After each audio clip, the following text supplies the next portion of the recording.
بسم اللہ الرحمن الرحیم۔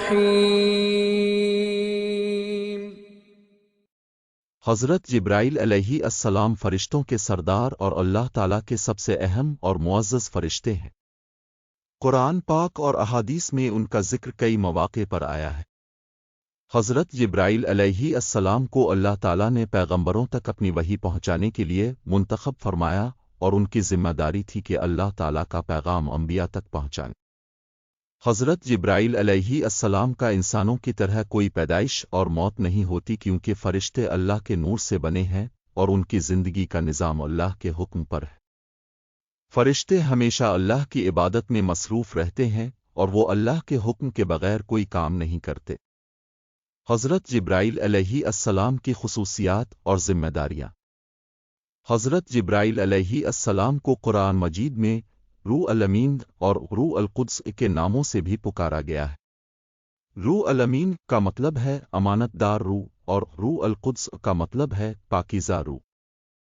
حضرت جبرائیل علیہ السلام کی خاصیت یہ ہے کہ وہ اللہ تعالیٰ کے پیغامات اور احکامات کو مکمل ایمانداری اور وفاداری کے ساتھ انبیاء تک پہنچاتے ہیں۔ حضرت جبرائیل علیہ السلام کی ذمہ داریوں میں درج ذیل شامل ہیں: 1. وحی کا پہنچانا۔ اللہ تعالیٰ کے پیغامات اور وحی کو پیغمبروں تک پہنچانا حضرت جبرائیل علیہ السلام کا اہم کام تھا۔ انبیاء کرام کو اللہ کے احکام، ہدایت اور شریعت حضرت جبرائیل علیہ السلام کے ذریعے موصول ہوتی تھی۔ 2. انبیاء کرام کی مدد کرنا۔ حضرت جبرائیل علیہ السلام اکثر انبیاء کرام کی مدد اور ان کی حفاظت بھی کرتے تھے۔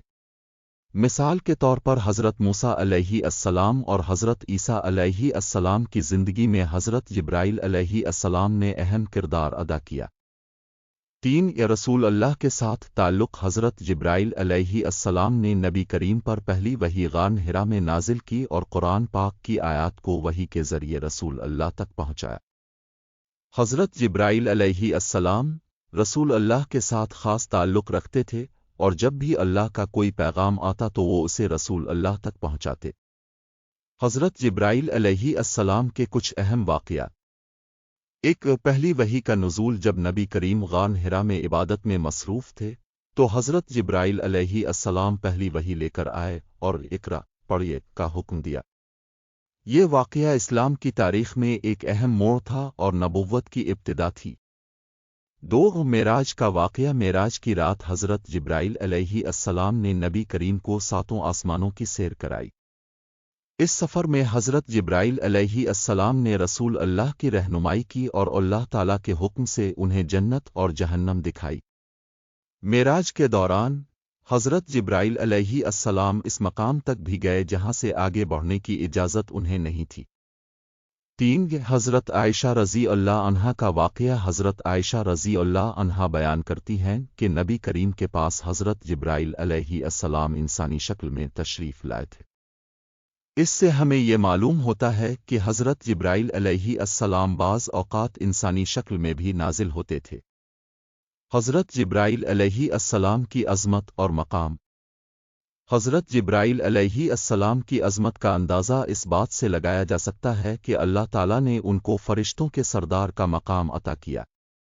وہ اللہ کے سب سے قریبی فرشتے ہیں اور ان کی ہر بات اور ہر عمل اللہ کے حکم کے مطابق ہوتا ہے۔ حضرت جبرائیل علیہ السلام کو فرشتوں میں سب سے زیادہ طاقتور اور قابل احترام مانا جاتا ہے۔ حضرت جبرائیل علیہ السلام کی موت کا سوال۔ فرشتوں کی پیدائش اور موت انسانوں کی طرح نہیں ہوتی۔ قرآن اور احادیث میں یہ بات واضح ہے کہ فرشتے اللہ تعالیٰ کے خاص نظام کے تحت بنائے گئے ہیں اور ان کی زندگی اللہ کی مرضی پر منحصر ہے۔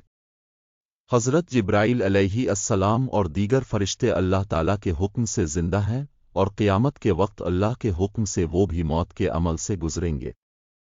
قیامت کے دن حضرت جبرائیل علیہ السلام، حضرت میکائیل علیہ السلام، حضرت اسرافیل علیہ السلام اور دیگر فرشتے بھی اللہ کے حکم سے موت کے عمل سے گزریں گے۔ حضرت جبرائیل علیہ السلام کی زندگی اور ان کا کام ہمیں یہ درس دیتا ہے کہ اللہ تعالیٰ کی خدمت اور وفاداری میں اپنی زندگی کو وقف کرنا بہت اہم ہے۔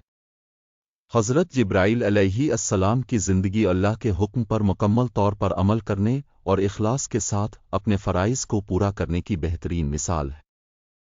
حضرت جبرائیل علیہ السلام کی کہانی ہمیں یہ سبق دیتی ہے کہ ہمیں اپنے کاموں میں ایمانداری اور اخلاص سے کام کرنا چاہیے اور اللہ کے حکم پر عمل کرنے میں کوئی کوتاہی نہیں کرنی چاہیے۔ اللہ کے نزدیک ایمانداری، خلوص اور اطاعت گزاری کا مقام بہت بلند ہے۔